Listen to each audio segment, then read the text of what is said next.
आपली कासारिओ फेडरेशन आहे सोसायटी, त्याच्यामध्ये 39 सोसायटीज आहेत. 39 सोसायटी मिळून ही फेडरेशन बनते. संपूर्ण 10,700 फ्लॅट्स इथे आहेत आणि त्यांचे 10,700 फ्लॅटचे 39 प्रतिनिधी हे आपल्या या फेडरेशनवर येतात. निवडणूक चालू आहे, ही प्रक्रिया चालू आहे. ही निवडणूक प्रक्रियेवरच आमचा आक्षेप आहे. आम्ही हा आक्षेप उपनिबंधकाकडे जवळजवळ 4-5 वेळा नोंदवला आहे. त्यांनी आम्हाला चुकीची उत्तरे दिली.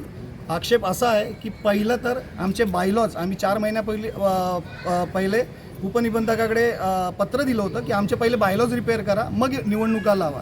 त्याच्यावर त्यांनी आम्हाला आमचे बायलॉज रिपेअर करून दिले नाही.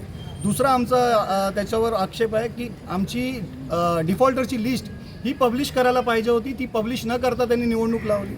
तिसरा आमचा आक्षेप आहे की आमची जी कमिटी तो बनवतो आहे ड वर्गामध्ये 21ची बनवायची आहे असं त्यांनी सांगितलं आहे, पण ती 21ची न होता ती 13ची असली पाहिजे.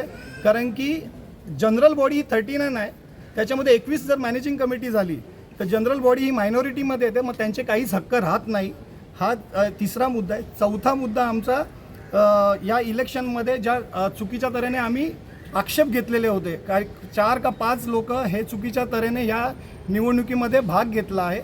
त्या आमच्या बायलॉजमध्ये आम्ही मेन्शन केलेलं आहे की फक्त कमिटी मेंबर हाच इलेक्शनचा प्रतिनिधी असला पाहिजे.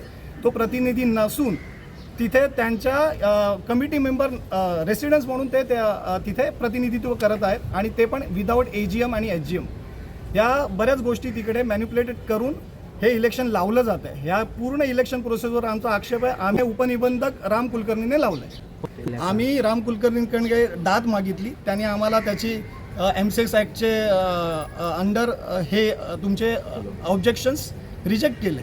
आम्ही त्याच्यानंतर कोर्टात गेलो. कोर्टाने सांगितलं की तुमचं आता खूप शॉर्ट पिरियड आहे, तुम्ही इलेक्शन्स लावून घ्या, नंतर याच्यावर अपील करू शकता. तर आम्ही परत अपीलात जाणार. या इलेक्शनमध्ये आम्ही या इलेक्शन प्रोसेसचा सन्मान करतो आहे, कारण की आज जर इलेक्शन प्रोसेसला आम्ही बहिष्कार केला तर परत ते चुकीचीच लोक त्या इलेक्शन प्रोसेसमध्ये उभे राहतील. त्याच्याकडे लिस्ट आहे त्यांची आउटस्टँडिंग 16 करोडची आउटस्टँडिंग आहे आमची, तरी पण त्या लोकांना इलेक्शनमध्ये भाग घेण्याचा संधी दिली आहे. कोण कोण आहेत ते?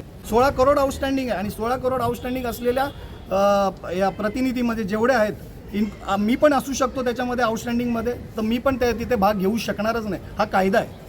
अंतिम यादी दिल्यानंतर अंतिम यादीतील ज्यांची नावं समाविष्ट आहेत त्यांचं निवडणुकीमध्ये नॉमिनेशन करणं किंवा त्यांना मतदान करून घेणं हे माझं कर्तव्य आहे.